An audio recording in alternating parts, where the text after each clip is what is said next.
pot a minute ago. I had to turn it down.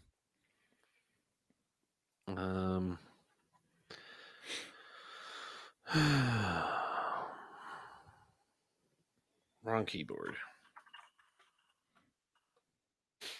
All right, we're live. All right. This week's episode of Here's What I Don't Get is brought to you in part by Spite producer Dealey18, who's declared November No Hate November. That's right, for the entire month of November, we are not going to be bringing in the things that we don't get. We're going to be bringing in the things that we do get.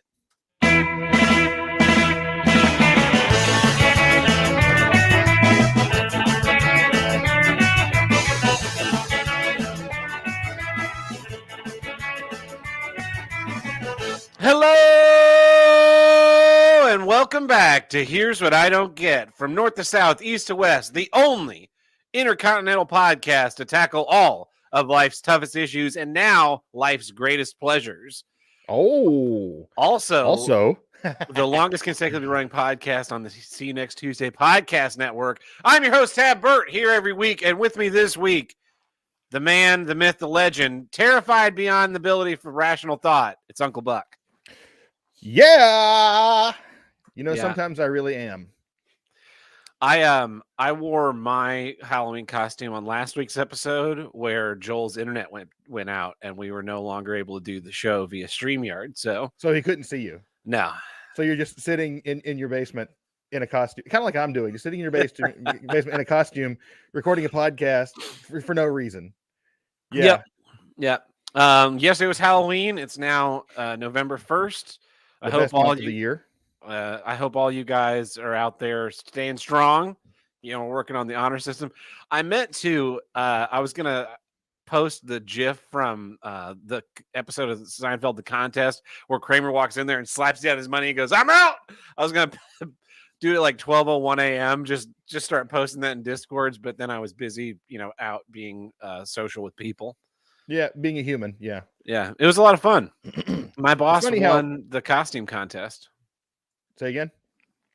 My boss won the costume contest at the bar we went to. Oh, very good. Yeah. My son got really, really mad at me and Aunt Buck. So we took him trick-or-treating last night to a neighborhood where some friends of ours live. And it's a big neighborhood, like a little housing subdivision kind of thing. And we were wandering the streets, and this year he wanted to be Link from The Legend of Zelda, which is fine. He's got his little ridiculously overpriced Link costume from Spirit Halloween, as we do.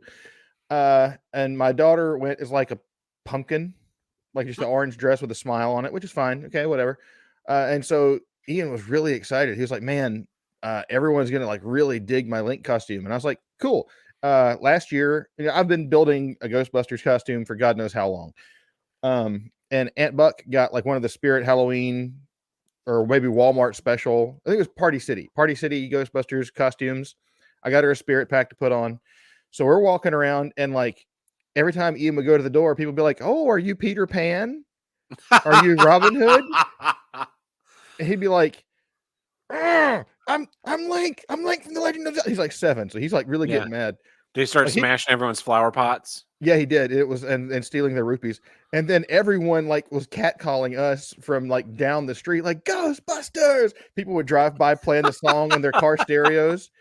And so, and like he finally got really mad. He was like, "Why is everyone shouting Ghostbusters?" I was like, because like, like if you put the effort into a costume like this, people recognize. Like it doesn't have to be a good one, but everyone for some reason recognizes it. It's a lot more iconic, and it's also a lot more like recognizable. The Zelda is just like a Renaissance fair costume, and then you run around and you make like little gay grunting noises. Yeah. And so then we Aunt Buck's mom is in the hospital, has been out of the hospital for weeks, and which is part of why we're so late tonight. We're over there visiting her, but we went after trick-or-treating still in our costumes, and she was like, "We can't just walk up in the hospital dressed like Ghostbusters." I was like, watch. So we walk in like, and normally hospitals are like really stringent on masks and everything. I walked in, I just looked at them. I picked up one of their COVID masks and just walked right by. They're still doing that? They're still making people wear masks in hospitals and shit? That's Yeah, so and so like lame. I kind of casually like held it. Where's my phone? I kind of held it adjacent to my face like this as I walked through the hallways. No one cared, but everyone was like, "Dude, that's an awesome costume, Ghostbusters! Yeah, who you gonna call?" Or then there's the weird people who recognize that there's a question that you asked, but they don't remember I what don't it know what is. it is. So like, what you gonna do? I was like, what? Or last year, this guy was like, "Hey, Ghostbusters, huh, what you gonna do about it?" I was like, "What? Okay, Uh, yeah, sure." I mean, the enthusiasm is the point. yeah, yeah. I steal the show everywhere I go. It's just We've what got it is. our cat cam on for all those Yeah, people that are listening. If you watch live, you may get to see the cat cam. Yeah, my Halloween was pretty low key. Went out to this bar that was kind of nearby with some people, and they had a big costume contest. I like walking around and guessing people's costumes. One guy was dressed as the Unabomber, which was that's pretty awesome. great. How Yeah, many Jeffrey Dahmers did you see? I didn't see any Jeffrey Dahmers. I I did see one other guy in a Star Trek costume. So he that was kind of funny. He was like he was in the TNG gold shirt, and I wore my captain's variant of the Dominion War era uniform. And I posted on Instagram. I recreated that final shot from what's it called, In the Pale Moonlight from Deep Space Nine. Okay, okay. So if you're following me there, I did not see any Star Trek last night or Star yeah, Wars. I didn't see any. I don't think I saw any Marvel superheroes. I mostly saw people dressed as clowns, and that was the weird, weirdest thing. Like huh? people dressed as clowns. That stupid T-Rex costume that makes me want to like. Oh, the inflatable T-Rex costume. Yeah, that makes me want to punt children over fences when I God, see I it. fucking hate those costumes. They have all kinds now. They're like different stupid things, and you wear Among this Us, thing. Yeah, just Minions. like Last year, Annabelle went as SpongeBob, which okay, whatever. I guess. I mean, she did it. yeah. Speaking of Halloween stores, Truckin' and Tuckin' sent Tim and I a message this afternoon.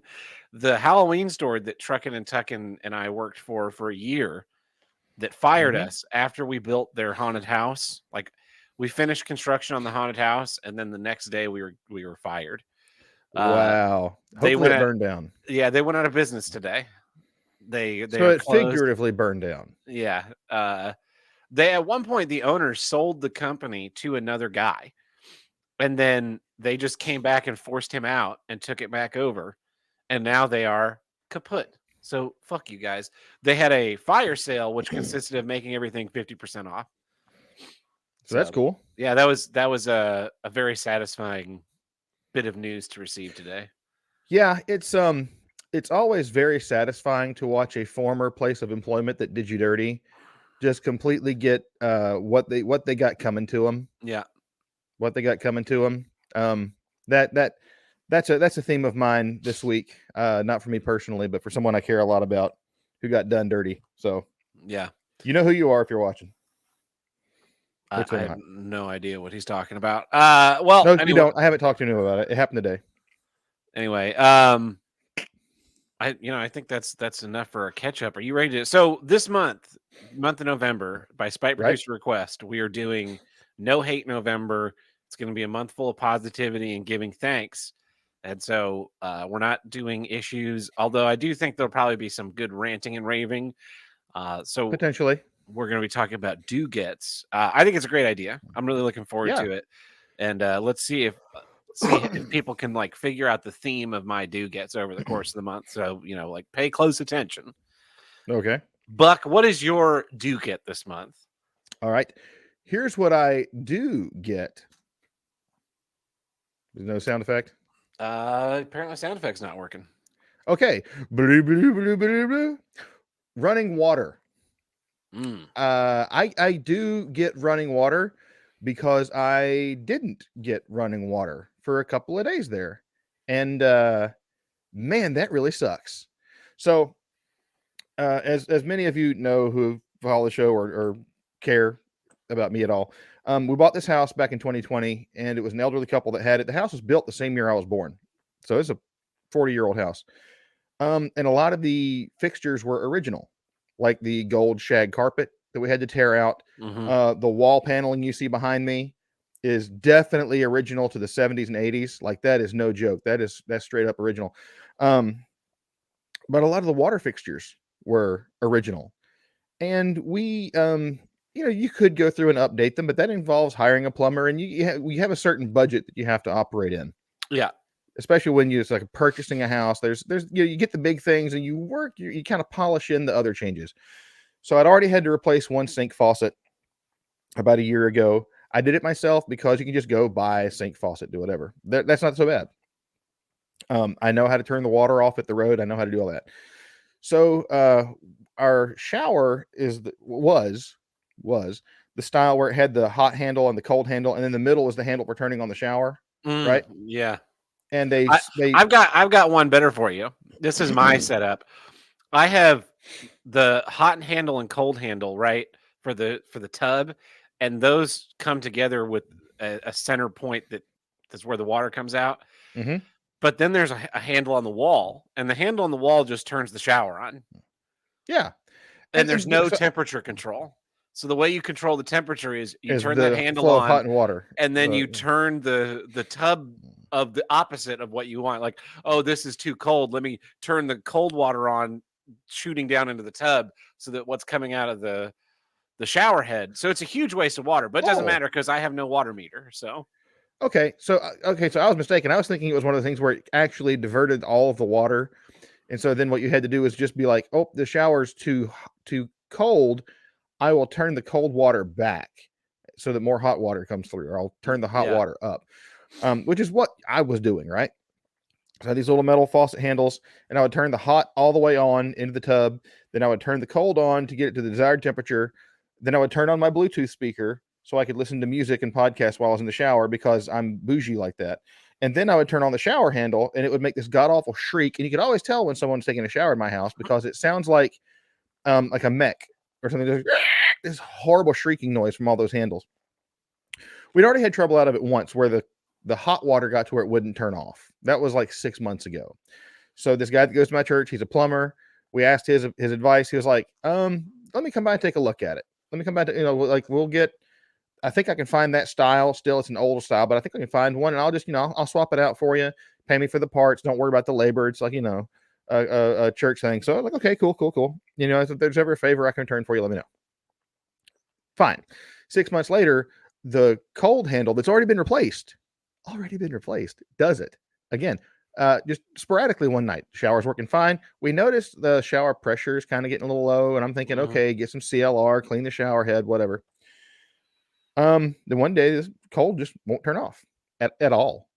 At all. You can crank that thing down as tight as you want. It's open, and it's all the way open. So I'm telling Aunt Buck, still naked, I'm like, hey, I think I need to go down to the road and turn the water off because the shower, just doesn't work. The shower's not turning off. Oh God, what are we going to do? I was like, well, I'm going to, put on some clothes, and we're going to dump gallons and gallons of water down the drain while I do this. And then I'm going to go down to the road in the dark with a pair of pliers, rip that concrete box open, and with the pliers, turn the ball valve, turn the water off. Except in the dark, that doesn't work because for one, our ball valve is turned on its side. And it's dark. So you're trying to hold a phone with one hand or a flashlight or something and reach down there with pliers, and you can't. It was a nightmare. I finally went into our backyard where we have our septic tank, and there's like a T-rod that's a diverter for the diverter. I use that instead, except that it's not a real good fit. So it's like playing Jenga, like trying to crank it this way and that way. And oh man, it was nasty. Got the water turned off. I was like, okay, so tomorrow we'll just call we'll call him Tommy at church. We'll call Tommy and we'll see what he recommends. Actually the next day was church. So we just go to church. I'm like, hey man, that thing that happened with our shower a couple months ago happened again. So we got the water turned off at the road. What do you think we should do? He's like, okay, the first thing you need to do is go to the store and buy another, like just a whole new shower set. Like, don't get the kind with the handles. We'll just rip all that out. We'll do the same thing we did last time. We'll just rip all that out and replace it with like a modern one that doesn't screw up so bad. I'm like, okay, cool. He's like, this is the brand. This is the price range you need to go for. Okay. Then he goes, actually, wait a minute. I know where to get the best price on it. I'll just go pick it up and you can pay me back. Fine. So when you want to do this? Because we're without water. I'll be there tomorrow. Okay, cool. This might have been. No, I'm sorry. This wasn't. This was Wednesday night. I told you wrong. It was Tuesday night it happened. So anyway, so we go an evening where if you want to use the toilet or wash your hands or wash dishes, do laundry, you have to run down to the street, turn the water on, run back in the house, take a dump, flush the toilet, wash your hands, run back out, and turn the water off. Man. Now imagine doing that with a family full of 4 people. Especially when the kids keep forgetting and they're like, we eventually started setting water bottles next to the sink. Like, we'll all, like if it's yellow, let it mellow and we'll flush it like tonight, which is gross because then your bathroom starts to smell like ammonia. But it's one of those things. And like, we'll wash your hands with this water bottle. We just, we'll eat out because, you can't, like, if you run the dishwasher, you got to sit there having gallons and gallons and gallons of water just going down the drain for no reason. And that gets expensive. So it ended up being like 4 or 5 days of just, very, very minimal running water. With at least no running water without an excessive amount of effort. You were like living in a third world country there for a while. Well, it was weird. So there's and it's been around forever. Like the guys who are really into bushcraft and like bugging out, as they call it. Like, the government's coming and I've been real guilty of like thinking, hey, maybe I should start preparing for the coming apocalypse when I have to. What are you doing? Every time he goes off camera, I get nervous. I'm dealing with my cat. Okay, sorry. I thought you were like getting a prop or something that you're going to wave at me. So, I've been guilty of like, oh man, maybe I should start, stocking up on some food, some ammunition, and because you never know when like things are going to go really south. This week I've learned I'm not, I'm just gonna die. I'm just straight up gonna die. I choose death because I went 5 days without convenient running water, and I was such a diva about it. I was like, oh, I'm not one of these survivalists. I'm not. It's like a refreshing identity uncrisis. Yeah. Because I felt inadequate as a prepper. I was like, oh, that's because I'm not. I'm just gonna die. Like, I'm gonna be the guy that shows up at your door with a shotgun and steals your water instead. Because hunting, I didn't wild Chick-fil-A's. Yeah, I definitely it's gonna happen. Like I can, we have a fireplace, I can have heat. I'm not gonna survive without electricity because I can't sleep without my CPAP. So that I'm when the inevitable shutdown happens, I'm just going to sacrifice myself in the name of the greater good and make way for those who are more prepped than me.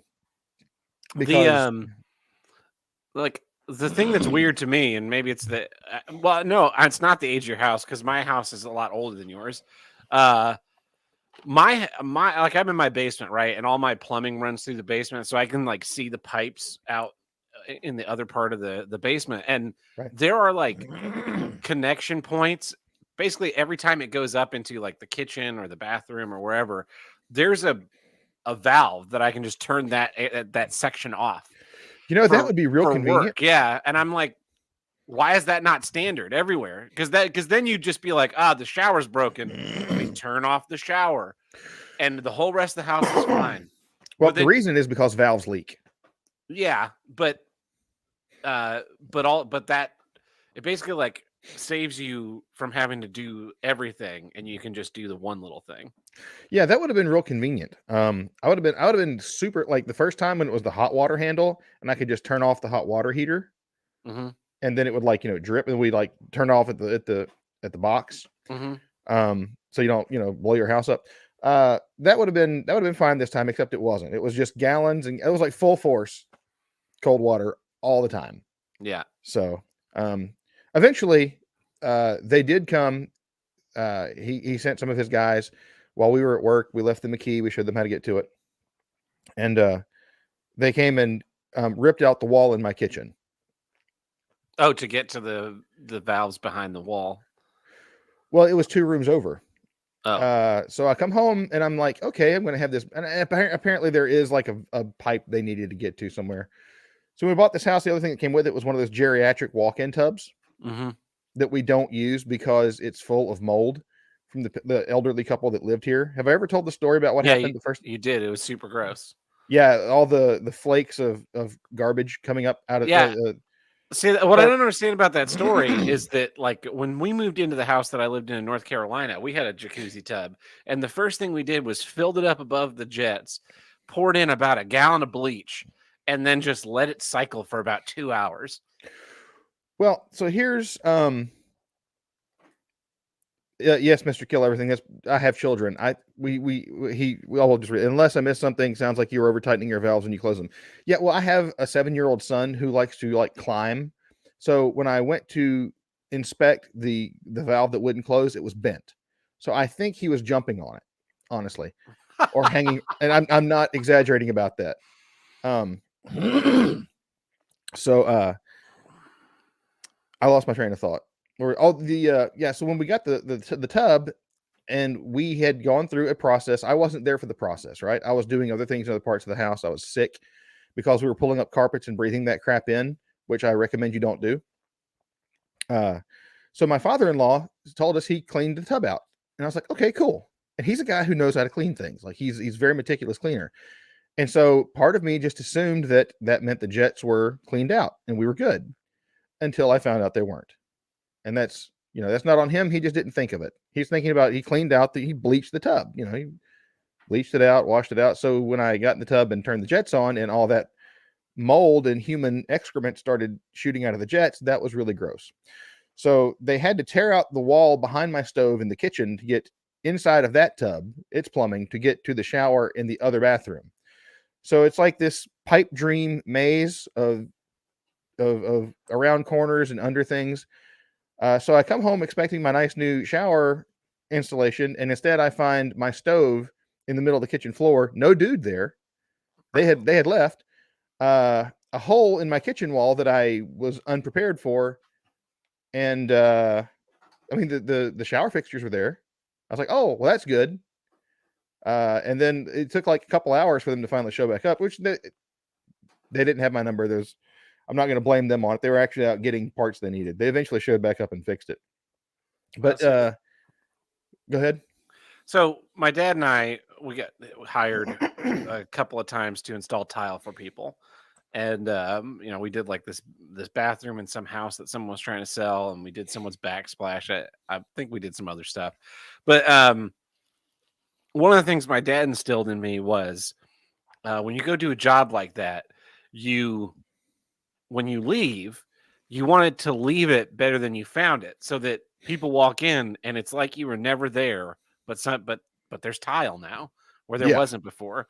And so we would always sweep the floors and wipe everything down and like clean our tools and anything we made, if we were like tracking dirt in and out, like clean up all that stuff to a point that was above the level of when we walked in. And it's something that I still strive to do to this day, so that when I get asked to do a project, like the project is finished and you're not dealing with, oh, here's the next step of me. I gotta, yeah, thanks for fixing the shower. Now I have like a fucking stove in the middle of my kitchen for no reason. Well, they did eventually put the stove back. I haven't checked, mostly out of dread to see if there's still a hole in the wall to the bathroom. But what I did notice is my shower where they did the work is full of debris where they had to cut. Yeah. That kind of and shit. Also, so when we bought the house, as I mentioned a few minutes ago, gold shag carpet all through the upstairs, including on the stairs. And so we spent several $1,000s replacing that carpet with nice new carpet. And that carpet is now red because they just mud Jesus everywhere. Christ. Oh my. So now we do have that 3-legged dog, right? She has tracked mud into the house a couple of times. We wised up. We went and spent $100 on Amazon and got a carpet shampooer that's about the size of like your normal stand-up vacuum cleaner. Yeah. So it's not like it's insurmountable, but also I don't know if it was like cleats on their boots or if they just kind of walk through with spikes or hooks or something. Little pinpricks are in the little nits, as you call them, are in the carpet now. So that's fun too. So now if I want to vacuum the carpet, it's going to look like like pulling wire out of the wall. You know what I mean? Just like just leave little lines. Jesus. Yeah, it's. See, But that hey, level of like disrespect for another person's home. well, they were in a hurry, and like the guy that owns the company, he's doing me a favor. So I haven't seen the bill yet. I don't know how much it's going to be. Maybe he's not doing me a favor. I hope he's doing me a favor. But anyway, like he's a good guy, and I like him. And when he did the work the first time, hey, it went great. You know, Well, that's because I'm not it's gonna- his name on the side of the van, not like Joe Dumbass. well, he definitely sent 2 of his guys this time, and hey, like it's fixed. But I was like, oh yeah, my bathtub looks like Fallout 3. Just Yeah, you had to get the vacuum out and suck up all that shit. no, there were That's- chunks. So that's the kind of thing that that like my dad made sure that we cleaned that up. When our tile job was done, you could walk in that kitchen and cook dinner right afterwards. You could go take a shower right afterwards. You didn't even need to check. Yeah, I will say, while the stove was in the middle of the room, I did take the opportunity to clean off the sides because it fits very tightly into that space. And I stuff guess- drips down. Yeah, and I didn't Yeah. know that stuff dripped down, and so when I saw the side of my stove, I was like, "Oh, that's utterly." I feel like one of those like a hoarder, Mhm. like everything in the house is just got that layer of slime running down it. It's kind of what I felt like. So I definitely much chagrined that they saw that cleaned up the sides of the stove and whatnot. But yeah, it was running water. I get it. Yeah. That's massive luxury. If you've never been without it, don't. I remember as a kid we would go backpacking, like spring break, go out backpacking, and I always, you really appreciate the world that you live in where you can walk in to a place and take a dump and then it's just like it's gone. Because when you're like working in the woods, you have to dig a hole and bury it and all that kind of stuff. Yeah. And then we would get water.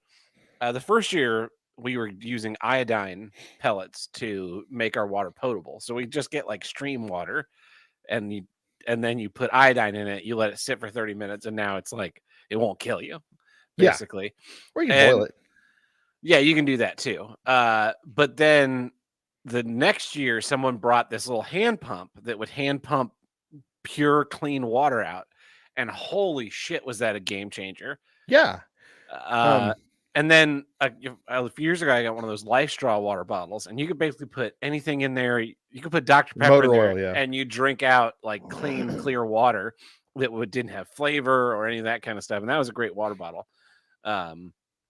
But all those times of doing that as a kid, it's like this is way more convenient. Because the other thing about like in the woods, right?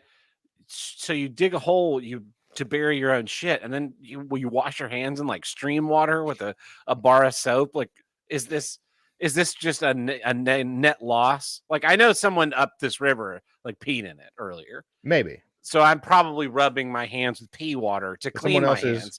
gonorrhea pee. Yeah, I got you. So it's funny that you mentioned that. The first point I'm going to say is you kind of expect that when you go camping, though, and so you plan for it. Mm-hmm. You don't usually have a contingency plan for when you wake up in the middle of the night and you have to pee, and you're like, oh, I can't wash my hands now. I just have to go back to bed with piss hands. Yeah.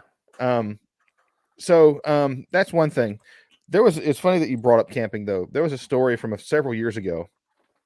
Me and some buddies of mine decided we were going to go camping at this property that actually used to be the home of my great grandmother, something like that. My family doesn't own the property now. It's owned by someone related to one of the guys that we were going with, and it's kind of all in the same area. And so I was like, oh, we're going to go camping up here. It's called the Money Place because that was her name. I think she might have been my great grandmother. It's where she grew up. And I was like, oh, I want to get to see this place where my great grandmother grew up. And there's like a house there and it's dilapidated, but you could like explore it. We found like a dead possum that was bloated. It was awesome. So we go camping up here for a couple of days, and we didn't bring shovels, but it's a huge field, right? And we brought our water and wet wipes or whatever. So one of our buddies, Adam, goes out just into the tall grass to take a dump. In the meantime, kind of as an aside, there was a stray dog that had showed up. It belonged to someone around there, but it wasn't being well taken care of. It was real shaggy. There was a collar on it with no tag, so we knew it was somebody's dog, and it was very friendly with us. So we let it hang around. He goes out there and takes like a nasty diarrhea dump out in the weeds, and 30 minutes later, this dog comes wandering up to us and has been out there rolling in it. Because we were like, oh my God, what stinks? We look up there, that dog looks like he's been rolling in the mud, but that's not mud. That's not mud. That's Adam. He's been rolling in. So we nicknamed the dog Old Shits. And then the dog comes over and like starts trying to like lay on us, rub up against us like a cat. And we're like, no, Shits, get away from here. Get out. And then I had taken my guitar thinking this would be smart. But history has proven that I'm not the smartest guy in all cases. So this dog pees all over my guitar case, chews up half our stuff. It was a real nightmare. But we didn't think about, burying that which comes from us. We just left it out for this dog to find, and then like a retriever, like a Labrador, he just brought it right back. Such lovely times. Speaking of running water, I don't know if I ever told this story on the podcast, but so the job that I had in Tulsa before the scamdemic, I started, and there were all these signs on the water fountains, like, sorry, these water fountains are out of order. And the reason why they were out of order was because the water that was being served out of the water fountains was non-potable. It was like gray water. Yeah, because they were having this renovation done, and they hired Mullen Plumbing, the worst plumbing company on the face of the planet. Mark Wayne Mullen, who then became like a U.S. state Oklahoma representative to Congress. He ran on a platform of term limits, and when he hit the years of his claim that what term limit should be, do you know what he did? He kept going. He kept going and said, well, we don't have term limit. We don't have term limits yet. So it's fine for me to run again. Just a huge piece of shit human being. So anyway, so he has this plumbing company come in. They get hired to do this stuff. And this building didn't have any AC compressors. Most AC in your house, you've got like the big compressor coil. What is it? You have an evaporator coil inside and the condenser coil outside, and you put the Freon under pressure, and then you blow a fan across it and you get the temperature. Well, this building didn't have that because it was old. What it was in was a chill water supply and then a steam supply. So gotcha. Chill water came from this plant where they cooled it down to like 30 degrees, and they had these additives in it so that it wouldn't freeze. Additives that would kill you. Yeah. Oh, okay, never mind. And so the chill water comes in, it comes into a box, and then a fan blows across a coil with this cold water, and you get cold air. And now you have air conditioning without any compressors or noise. So they went in and they were working in this dressing room on something, and they were running these pipes, and they plumbed the potable water supply to the building in with the crossed it with the chill water supply to this cooling unit in the dressing room. And then rather than be like, oh shit, we fucked up, they peeled the labels off the pipes and put the fucking opposite labels on there so that when people went and inspected it and were like, yeah, that's chill water and that's potable water. So they put all this fucking chemical shit. The water coming out of the fountains is green. It's like antifreeze, basically, is what's in this chill water system. Fantastic. And the contractor was never held responsible. The staff at our building ended up finally figuring out, because they're like, it had to have happened here. They were working in this room, and then suddenly the water fountains were green. And sure enough, they went and figured it out that they had swapped the labels. Nobody got fired. The whole thing was fucking ridiculous. And they never made the announcement of, oh, by the way, the water's drinkable again. They just took the signs down. Just a huge piece of shit company. Mullen Plumbing is a piece of shit company. The company I worked for in Tulsa is a piece of shit company. I cannot believe that some of those people still have fucking jobs there. Oh, believe it. Believe it. So yeah, during that time, Yeah, during that, yeah, they do fail upwards. The person who was the operations manager, who was supposed to be overseeing these contractors, is now the vice president of operations. But that doesn't really mean anything because everyone at this company now is either a vice president or a director of something. They reorganized. They have the most upside down pyramid organization of like just all these VP. You're either a VP, a director, or a coordinator. And then the coordinator actually has staff underneath them. And that staff number is usually like 3. And meanwhile, Gotcha. they have like a CEO, a CFO, a general manager. All of this is in one building. They have like 30 employees and they have all of these this title bloat going on. Ridiculous. But Too many chiefs and not enough Indians. exactly. And fucking no running water that works. I to this day don't really trust the water that comes out of those things. And they have the other thing is they have the water fountain where you push the button, has the bottle filler, you know, and people think that bottle filler is filtered because a lot of them now have a filter in them. Not this place. It's non-filtered water. It's the same shitty water coming out of the bottle filler. Goes right back to Fallout, where you just drink the water and your rad count goes up. Mm-hmm. Yeah, gotcha. So I've been playing Fallout 4 lately, so a lot of Fallout references this episode, I guess. Yeah, you've been playing a lot with what's the little Walther PPK gun that you get that's like a rare item, the Persuader or something?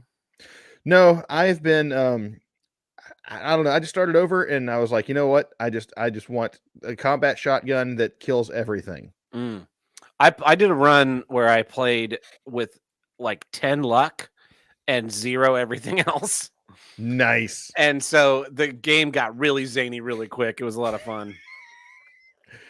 Yeah, I highly recommend it. I also did through modding with Fallout 4. That was my favorite thing because I would just mod the game so that I could just go out, walk out of the vault, and then mod my character into what I wanted my end game to be instead of having to like grind through everything. Yeah, instead of having to grind through those first 20 levels to get the like perks you want. I'm just like, let me try this game this way, and like I build a perk package, play as that character, build a perk package, play as that character, and then I'd be like, all right, I'm done. This game sucks.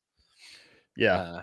Anyway, well, that brings us to the middle of our episode, which means it's time for this episode is brought to you in part by the Rocada News Network. Definitely not fake news. Well, Buck, we've got some news. This is from Gangrenously, a correspondent with RNN. What the fuck? Body of missing Indonesian woman was discovered fully intact inside of a 22-foot python. Villagers have found the body of this missing Indonesian grandmother inside the belly of a python they killed over the weekend. Jaharaha, who only has a first name as is customary in Indonesia, went out to collect rubber on Sunday morning in the forest on Sumatra Island. Her husband began to worry after she failed to return home that night, prompting him to alert other villagers and report her missing. The search party was organized that night to find the 54-year-old grandmother, but they only found her sandals, headscarf, and jacket, and the tools she used to gather rubber at the time. They found success a day later when they discovered a 22-foot long python with a bulging stomach resting in the woods. The villagers captured the snake, dissected its body, and they found her undigested remains still intact inside the python's stomach. The snake was killed by the locals, and the police said that the victim's body was not destroyed when we found her inside the snake, meaning that she only been recently swallowed whole. Although it's unclear how she was killed, Anto speculated that she could have been snatched by the python's jaw and was slowly suffocated to death before it swallowed her whole. This is like a cartoon. A python eating a whole ass person.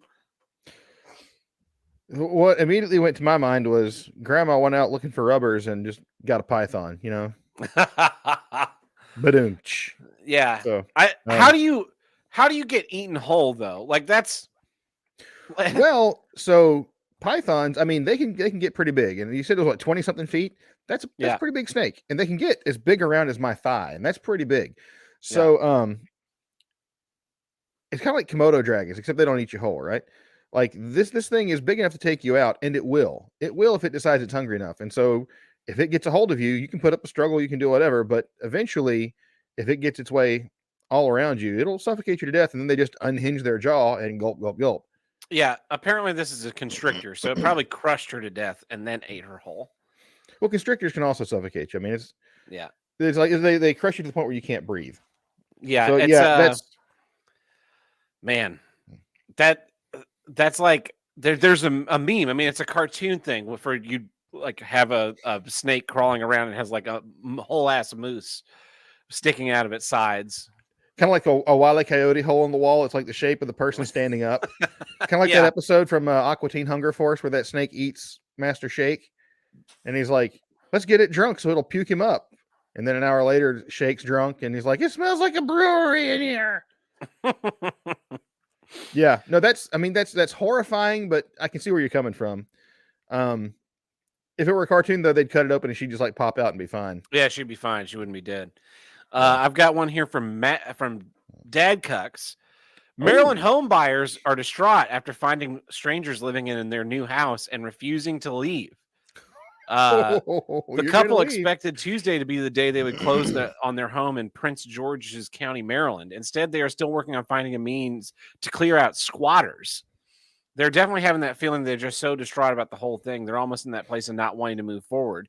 When the squatters were discovered, they presented what they claimed was a lease granting them access to the property, and the couple called the police. It was illegal for them to be there, and the officer should move them at that time. Police referred the couple to the sheriff's office since it was a civil matter. Jordan vocalized her concern over Maryland squatter laws, which are adding legal challenges to the couple's attempt to kick out the trespassers. I think that it puts the burden on the new owners. It puts a burden, honestly, on the taxpayers to have to go through a court process to remove people who should never be there in the first place, and that needs to change. As they continue to fight legal hurdles to acquire their new home, they also expressed outrage at the system. It's like they're protecting the criminals and not protecting the actual ones that need to be protected. Welcome to the whole fucking point of the police force, dipshit. Glad it took you this long to fucking figure that out. Well, so Aunt Buck is from Maryland, and her family, a lot of her family's still up there, and people in Maryland refer Did they to steal it a as house too? Yes. It's referred to as the People's Republic of Maryland. Okay, so just to give you an idea there of what you're dealing with. Yeah. And that is a system designed to basically thwart people who want to work. But squatter laws, I actually watched a documentary on this about a year ago, or maybe less. There are laws that make it really, really hard to get squatters out. All they have to do is squat there long enough to receive mail. If you can produce a piece of mail that has your name on it, and is postmarked from somewhere else, which only takes a couple of days, you can then, they have to go through an entire legal process to evict you that can take months, if not years, and there's nothing you can do about it. It's fucking ridiculous. It's absolutely absurd. So my solution, we're going to just go back to Fallout 4 and just, So what you could do, right, is say you like your neighbor's house. I just call it Buck. I'm like, hey Buck, send me a letter. Send it to 2245 South Winston-Salem Avenue in St. Louis, and then and so you're like, all right, it's in the mail. I wait until it shows up. I like check the mailbox every day. When I see that thing has arrived, I just move in, break into the house. I'm like, fuck you, I live here now. I think you have to have your stuff there first, but why? I'll just take their stuff. As long as you're not fucking convicting me for stealing the house. What are you gonna fucking convict me for stealing the things in the house? These people should be able to walk in this fucking house, pull out a gun, and kill fucking all of these squatters. No goddamn questions asked. You're in my fucking house. Get the fuck out of my house. Yeah, I agree. Of course, laws vary by state, but it's there's a whole documentary about, like, it's called The Worst Roommate Ever, and it's one of the episodes specifically is about it.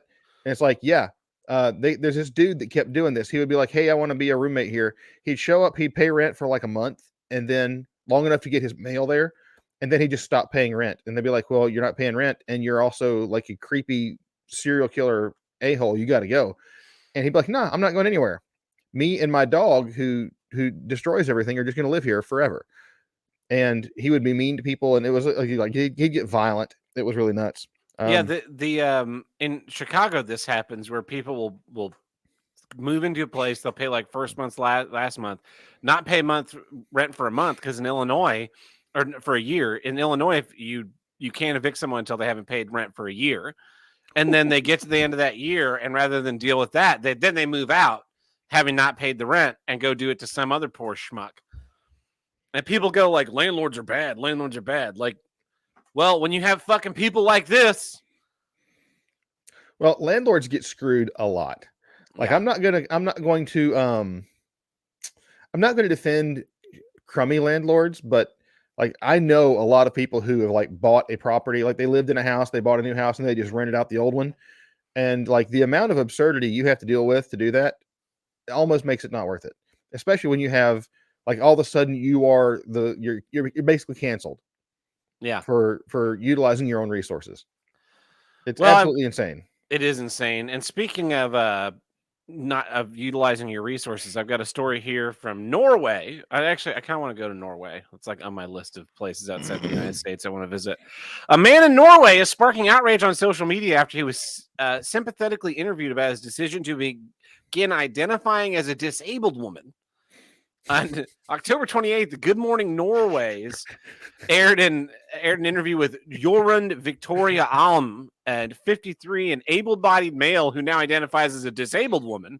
In the interview, Alme stated that he had always wished he had been born a woman who was paralyzed from the waist down. Like, all right, yeah, I realize you want to be a woman. I want to be an even more worthless woman. Alme, a senior credit analyst for Handelsbanken in Oslo, has received positive coverage in Norwegian media since he first announced his trans disability publicly on Facebook in 2020. He has given several interviews often alongside his wife, Agnes Mjalseth. Despite having no physical handicaps, Alme currently utilizes a wheelchair almost all the time. In addition to gender dysphoria, Alme claims to have a body integrity disorder, citing a dissonance between how he perceives himself and how his body functions. I have struggled with this. Like it's a massive troll. Yeah, I have struggled with this every day my whole life, Alme told V, a Norwegian outlet, earlier this year. It's a cognitive dissonance in the same way that I experienced being a woman in a man's body. I experienced that I should have been paralyzed from the waist down. And this is not a desire to be a burden to society. It's about the wheelchair being an aid for me to function in everyday life, both privately and at work. The article goes on for way too fucking long, but as they do, it's crazy. Like, we've all got like played around in a wheelchair, right? And thought, man, this is fucking sick. I get to sit, I get to roll. I'm in a rolling chair, like a motorized one. Yeah, I'm in a wheelie chair right now. They're the greatest thing on the fucking planet. And this guy's like, not only do I believe that I'm a woman, but I also need to be in this cool chair all the time. Like, and living the dream. And the fact that the news and TV and people are just like, yeah, that makes perfect sense. You're so stunning and brave. Like, get the fuck up and fucking get a fucking job. I guess he does have a job. I also love that this article kept referring to him as he, because I fucking hate when it's like Ezra Miller, who identifies as she, they, raped and murdered a 14-year-old girl. She has not been reached for comment. Like, he's a fucking lunatic. Call him what he is. He's got a dick. He's a man. Fuck you. Yeah. You see, I want to be upset about it, but at the same time, I think it's really funny because it's a coin toss if this person actually believes this or if they're just being a jerk for the sake of being a jerk. I know. I think it's like, based on my limited study of Norway as a country, like, there's the meme of Canadians being polite, but to me, what I've seen, Norwegians are far more polite than Canadians. I mean, just look at fucking Joel. He's Paraguayan. He is Paraguayan now. So they're like, they bring in all these fucking immigrants. They like have this huge social welfare system, and they're just kind of like, yeah, you don't have to work. You want to be a woman in a wheelchair? Whatever, sounds good, bro. Yeah, sure. We're not paying for it. Fucking no, they are paying for it. That's the crazy thing. Like, well, you see, they're taking that money from what they would be paying for military support for their own Mhm. country because they're supported, they're protected by someone else. So Yeah, that's true. I love when there's always that discussion of like, we could have free healthcare. We have a huge military. Like, we have a huge military because we're fucking subsidizing the entire planet. yeah, we're everybody's big brother with the big stick. That's Yeah. why they get to have free healthcare, and we have. Well, anyway, that's a whole different ball of wax. Yeah. Well, that's the news segment, and this has been The Ricada News Network! Definitely not fake news. and that takes care of our legal obligation this week. But you know what doesn't take care of? Giant breast implants for teachers. Yeah, and if you want to help get giant breast implants for teachers, you can visit us at patreon.com/HWIDG, which stands for, Here's what I don't get. which is the name of the show. And over there, we have 5 tiers. We have the $1 tier, which gets you early access to each week's episode, plus our monthly minisodes. We have our $2 tier, where we throw the random bits and bobs we do now and again. We have our $5 tier, where we do our monthly bonus episodes. Here's what I do get. Just like this episode, we only talk about things that we love and enjoy. We have our $10 tier. We do our monthly movie commentaries. We're going to be making those up this December. And then finally, we have our $50 Spike Producer tier, where you get a say in the show. You want to change the format of the show? You want to add a new bit or segment? Anything that you want, we will do our best to fulfill. So we thank all of our patrons, big and small. You help make the show possible. And actually, I have another Spike Producer request that I'll have to get to maybe next Hold week on, with Tony. you got the reference with the teachers in the breast implants, right? Yeah, that carpentry teacher that's walking around with the giant. It's a breasts. guy with a giant, unfathomably big. See, and that's kind of, and it turns out that guy's just trolling the system. Mm-hmm. Like he's doing that just to show how ridiculous things. And that's what I think that guy in Norway is doing. That was the. Let me explain the joke so it's funny. Yeah. Okay, sorry. Anyway, well, let's get back into some do-gets.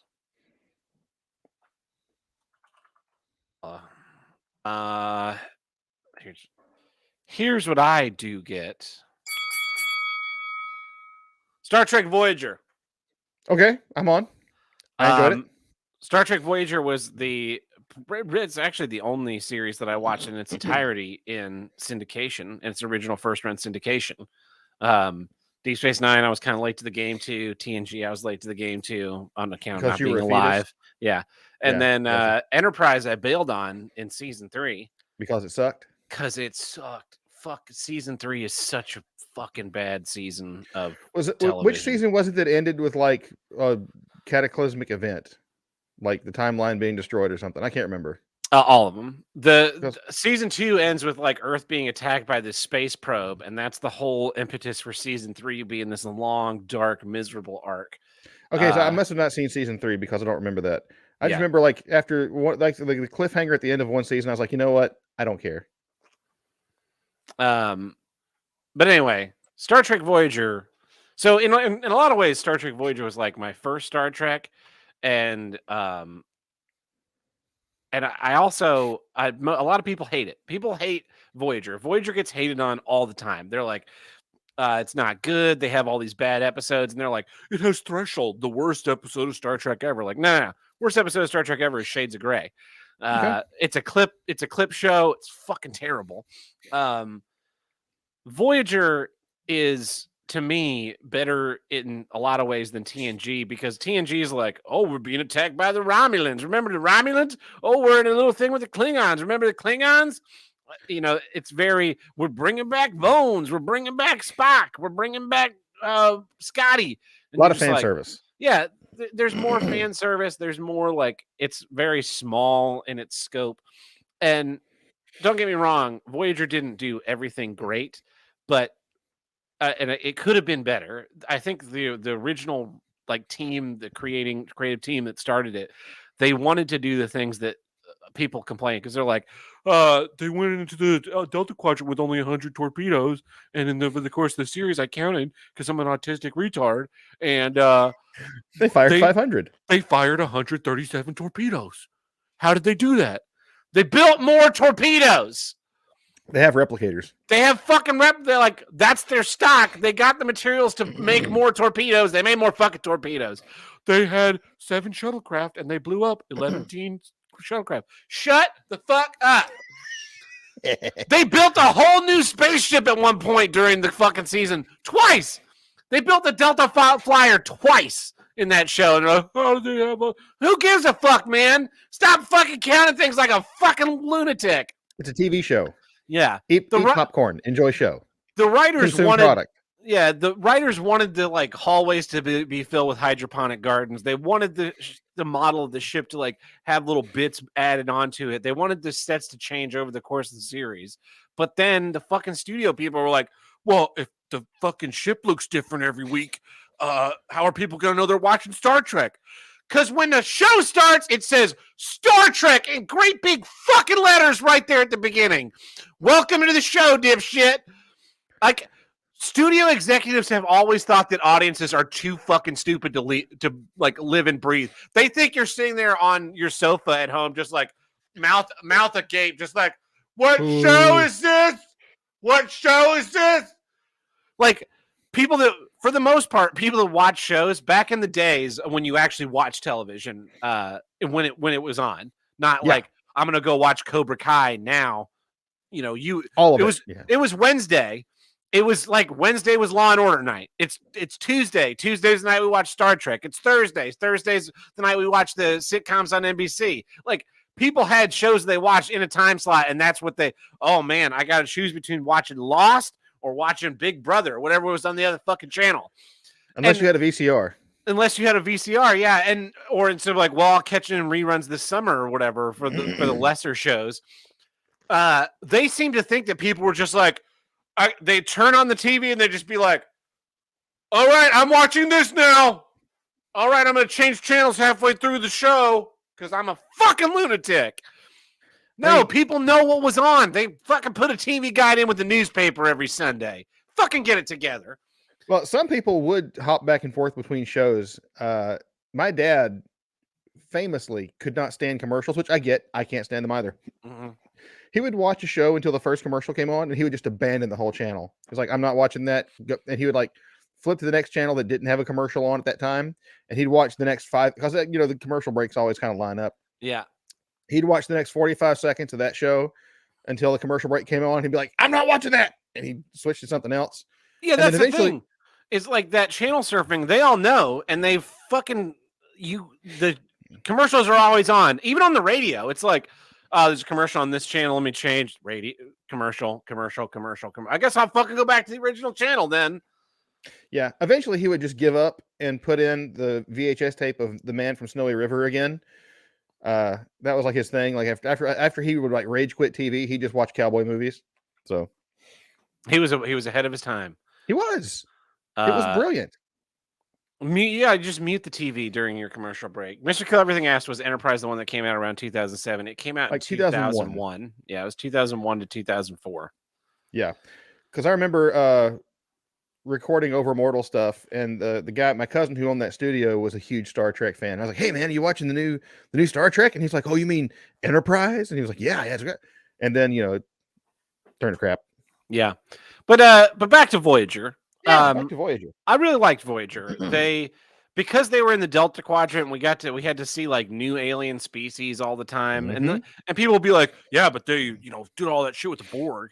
Like, yeah, they did all that shit with the Borg in season 4. Like, they built to doing it, and then they do a little bit of stuff with the Borg, and then they continue on their fucking merry way, and then they have a couple more Borg episodes during the course of the series, and then the finale's Borg related. And then there's like that other. And the species, I forget, like 3889 or whatever. 8472. 847, SR721, whatever. They would come in and like they were the antithesis to the Borg, and them and the Borg. That was neat. It was like a different side of the coin.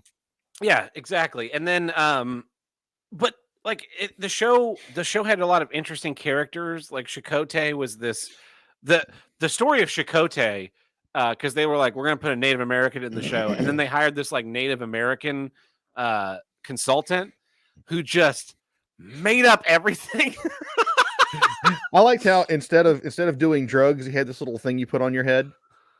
The neural inhibitor. Yes. Then to like do your brain function. You had these like interesting characters, and like the doctor kind of the things that made one of the interesting aspects of TNG is like Data's exploration of humanity and seeing like how an Autismo sees the rest of the world.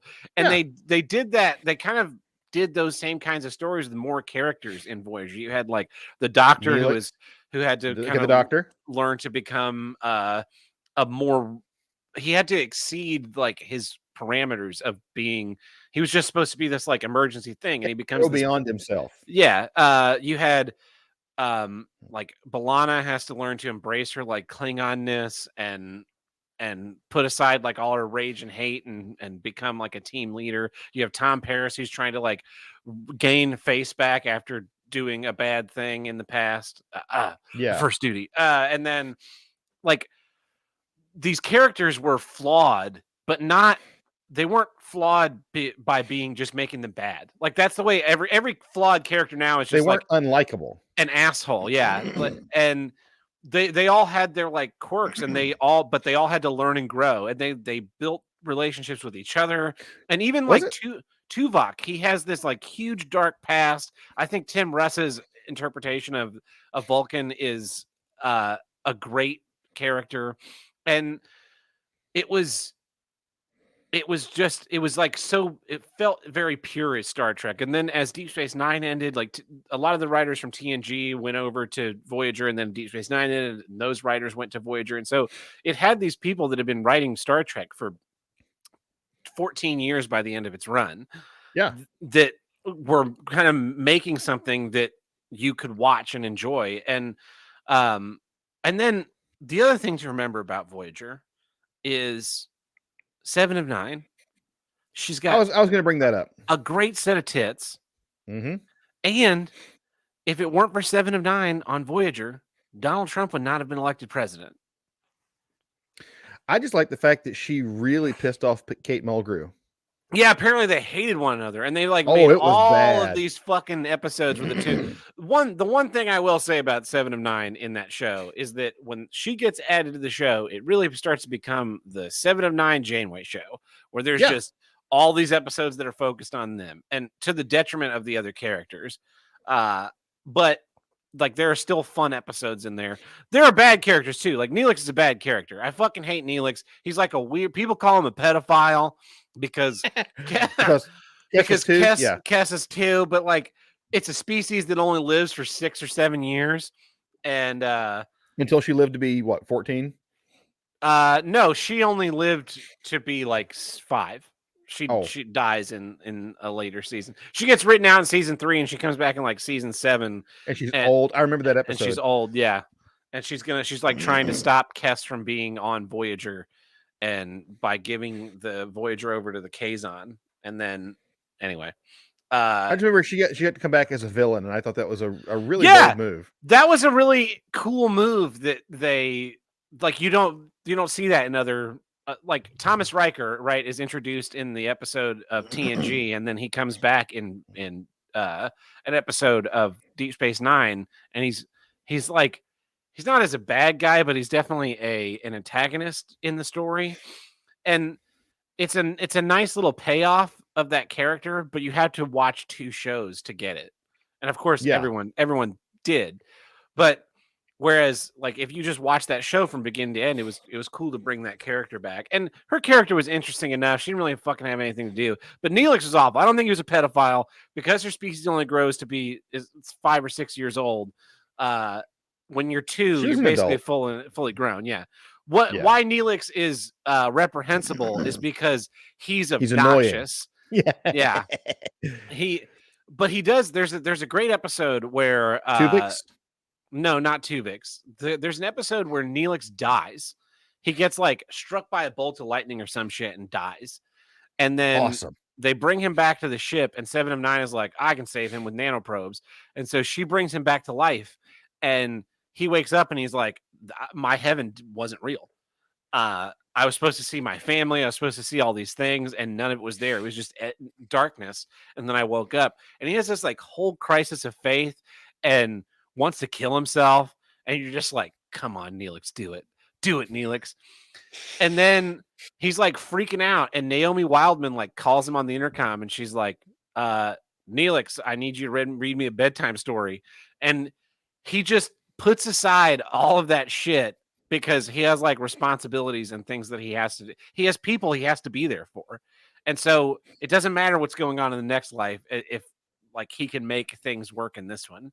And I'm like, that is such a cool story to tell. Like that's just what sci-fi is for, is to tell those stories. Like, what do you do with the crisis of faith? You just keep going.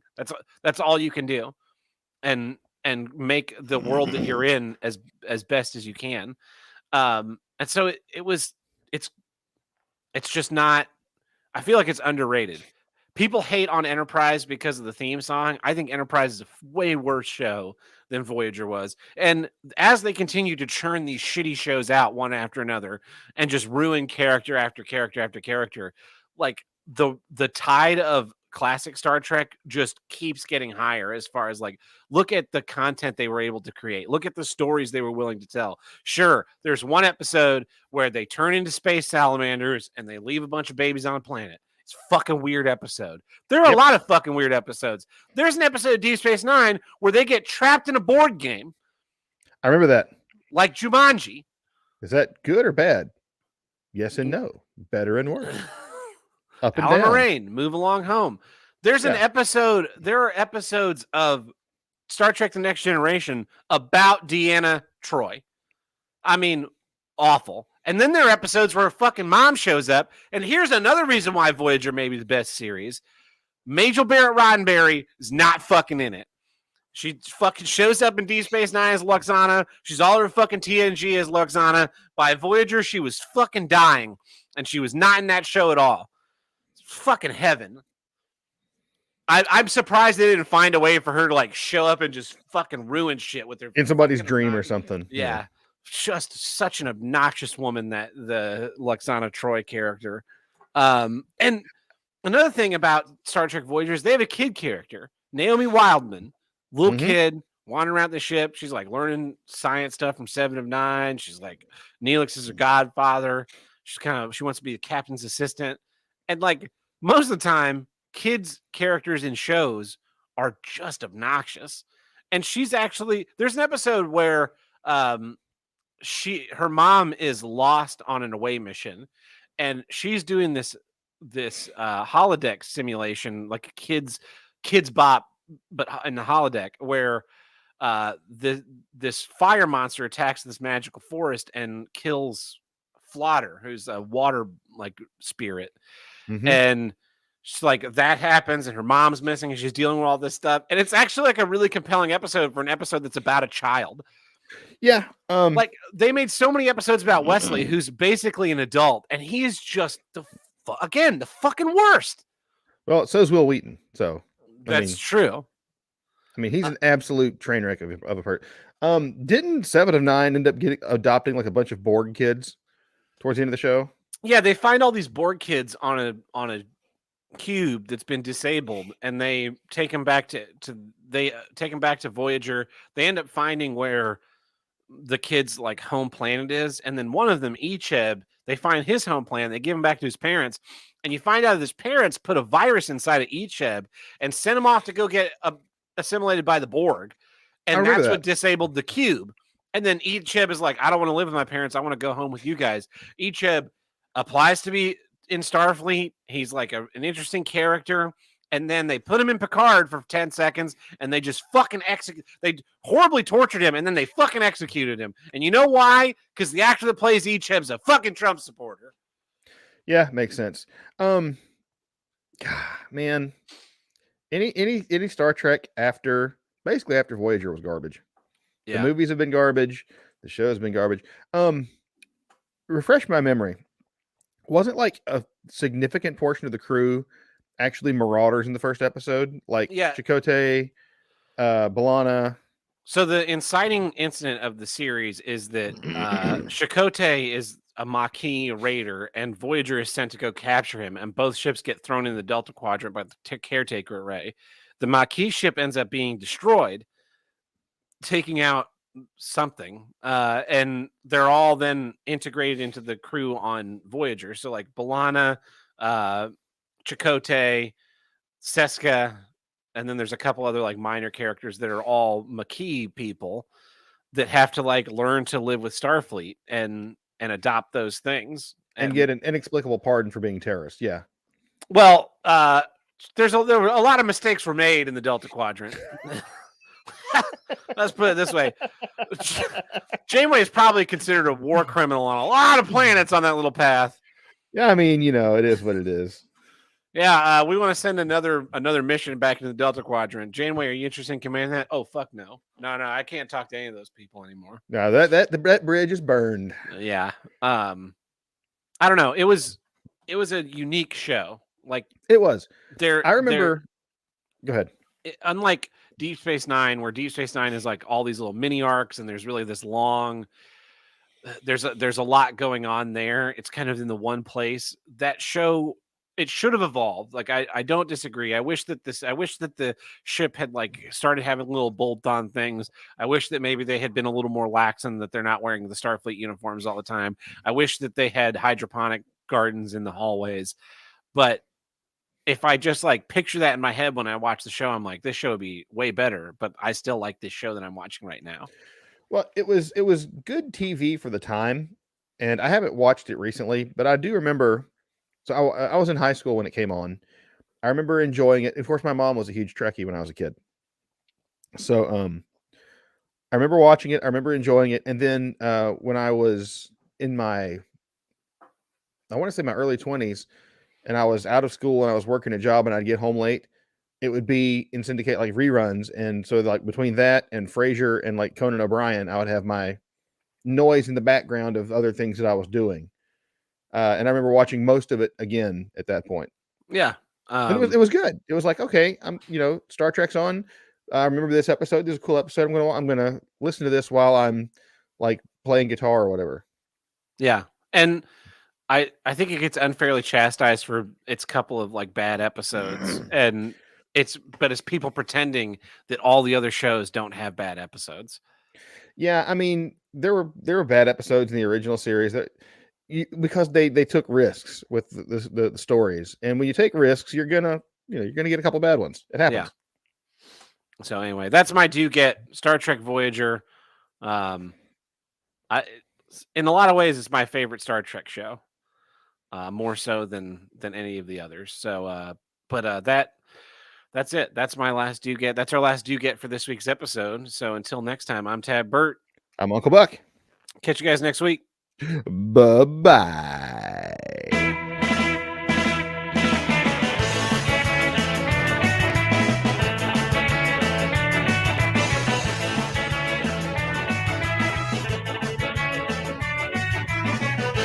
If you want to call into the Here's What I Get hotline, call us at 704-750-9434 and tell us what you don't get. Or you can visit us in the Discord under the voicemail upload channel.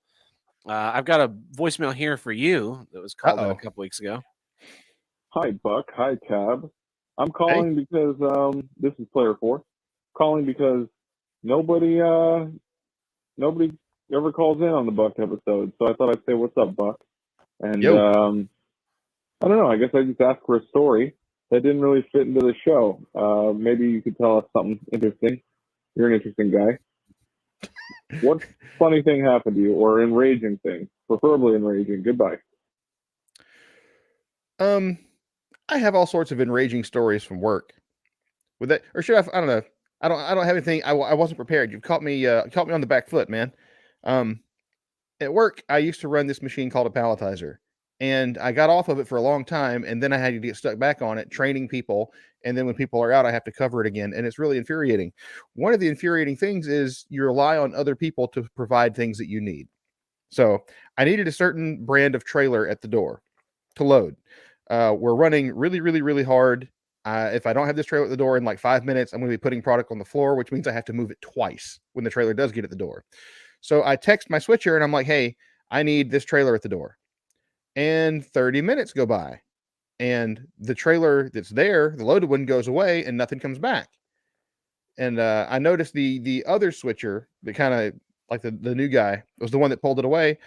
And 30 minutes later, I've got like 3/4 of a full trailer on the floor that I'm going to have to rework now. And so I just kind of find my way into the front office and I see my switcher sitting there. I see his yard dog out on the yard and I'm like, hey, Are we out of this brand of trailer? He goes, oh no, we've got 4 on the yard. It's like, really? Because I need one at the door like half an hour ago. He goes, oh yeah, I don't know where that guy got to. And I'm training a guy, right? The new guy that's going to be on third.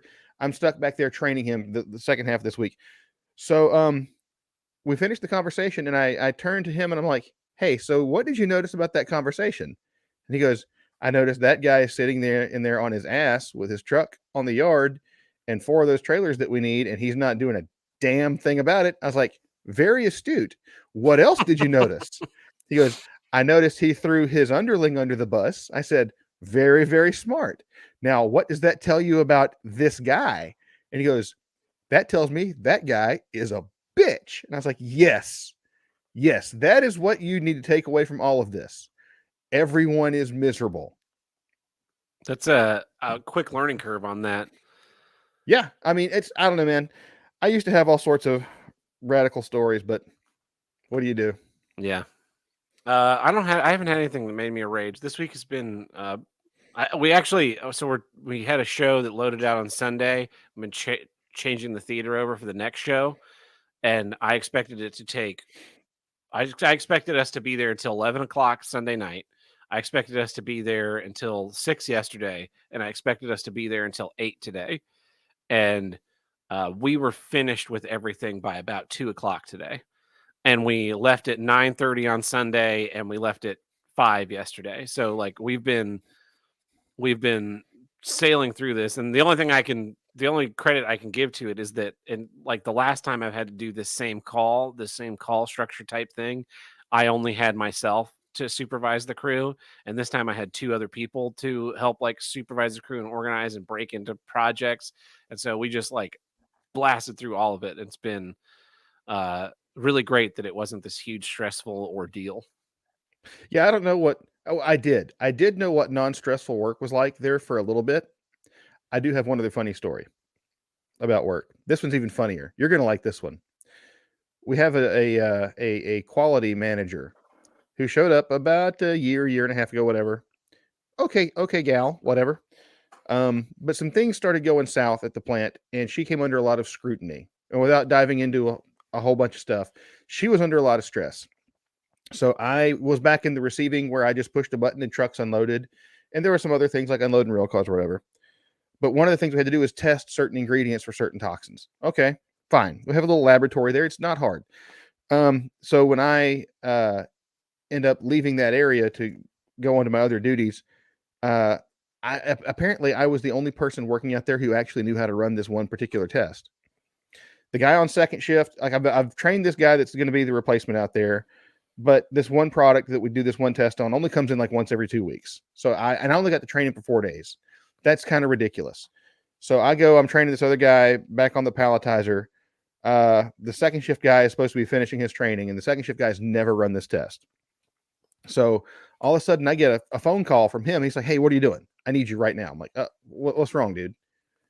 The second shift guy called me. I need you right now. I was like, what's wrong? Please get back here. Quality manager, her underling. What happened? Audio only. Quality manager, all this stuff. They're back here. We're trying to run this test. Nobody can figure it out. I'm like, okay. I go back there. I show him how to run the test. It's no big deal. A couple of days later, he stops me. He's like, hey, did you hear about the trouble I got in? I said, no. So apparently just before he called me out there to show everyone, including one of the big bosses of the facility, how to run this test, that she had instructions on she had instructions on how to run it, but they couldn't read the instructions correctly for whatever reason.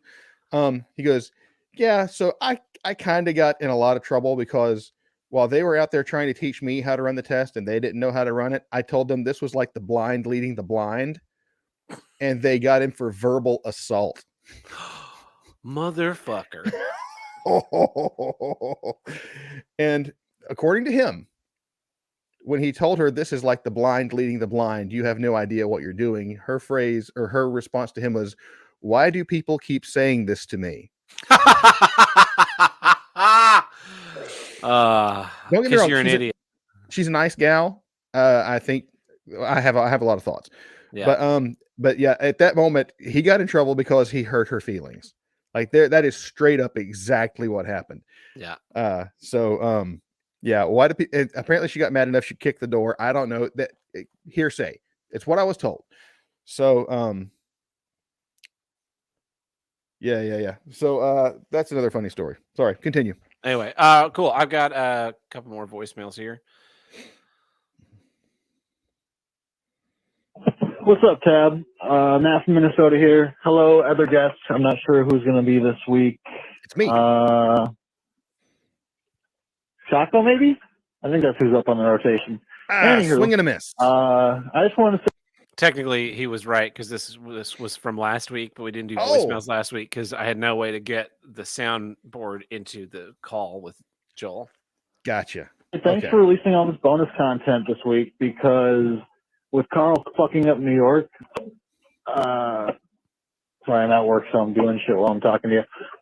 So while Carl fucking up his New York live show kind of put me behind on my podcast schedule, I ran out of stuff to listen to, and you've really come through. So thanks a lot, guys.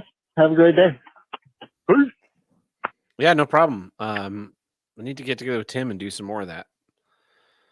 Yeah, I have yet to do any bonus content. Here's another one. Joe, fuck, I already screwed that up. But anyways, if Cool Story Bro was a person, Joe Chaco would be that person.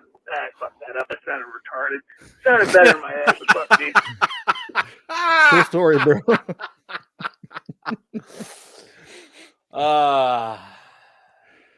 You see, that's what happens when you try to throw shade at Joel. It always comes right back on you. Yeah. Like the dude's Teflon. Nothing sticks. But I don't get. In season 6, episode 13 of the classic American documentary series, Mr. Ed goes to college. He wants to be a doctor. He does this by standing outside the window of the classroom and watching the instruction.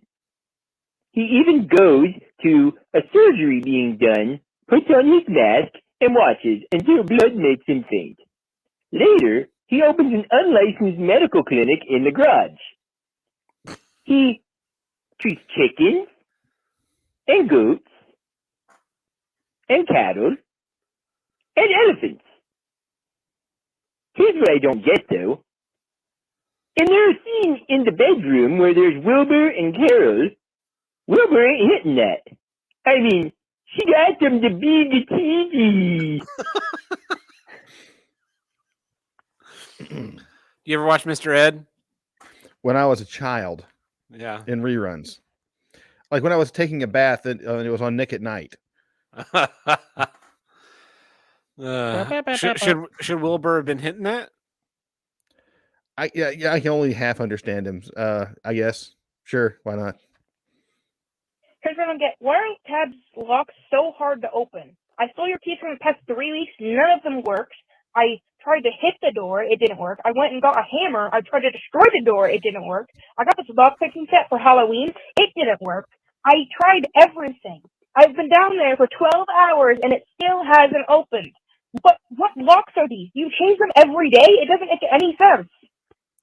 You see, you messed up by getting your lock pick for Halloween. Yeah, they're Heisenberg Party City locks. lock picks are terrible. Yeah, they're Heisenberg locks. They can either be you can either like observe where the pins are, or you can move the pins, but you can never like actually unlock them. Quantum locks. That would be neat. All right, let's see if I can do this one without screwing it up. So after listening to Joe Chaco's conspiracy theories about how celebrities are all Satanists, They are. I wonder if people feel the same way about me when I'm telling them about how the Holocaust is, real and how it didn't happen. It makes you think.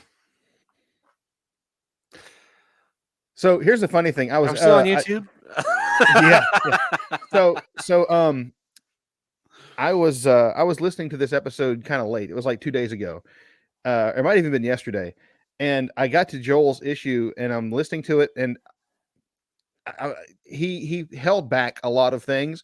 So while I'm listening, I'm like live on Signal, like, dude, you forgot to mention Michael Aquino. You forgot to mention this. Oh, you should really look into this. He's like, dude, It was in my notes. It was in my notes, but I couldn't use them. It was in my notes. Dude, chill. It was in my notes. I know. I was like, but the knowledge. It was a great time.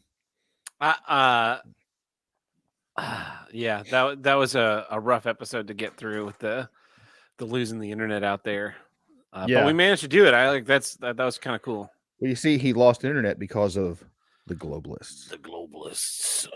Goblins. Yeah, the only problem, Mr. Kill Everything said you should stream on Odyssey so I can say the things I want to say. The only problem with streaming on Odyssey is that you have to pay to stream there. So, like, you get their like cryptocurrency. You get your currency for views, and then you spend views in order to do streams. So I did stream on Odyssey a couple of these episodes. No views, no currency. Anyway, it's also not like directly integrated with StreamYard, probably because they're like, this is a hate website, but it's easy enough to like add it to my StreamYard. Can we start streaming on Twitter? We don't have a Twitter account. Make a new one. I've been trying to get it unbanned. I keep sending them messages, or I call them racial slurs and tell them that Daddy Musk told them to give me my account back, and they just don't respond. I've legit been having so much fun. I'm not misbehaving to the level that other people are. Yeah, I'm not using slurs that would get me in trouble in my real life, but I definitely have been like saying things that you couldn't say on Twitter or Facebook or anywhere else for a while, and it felt good. What pisses me off about the stories about that is they're like, use of the N-word went up 500% on Twitter without using like an absolute value. Because if one person said it and then 5 people said it, that's a 500% increase. Yeah. But it's still like, oh, that's not really a problem. Like, what's the number?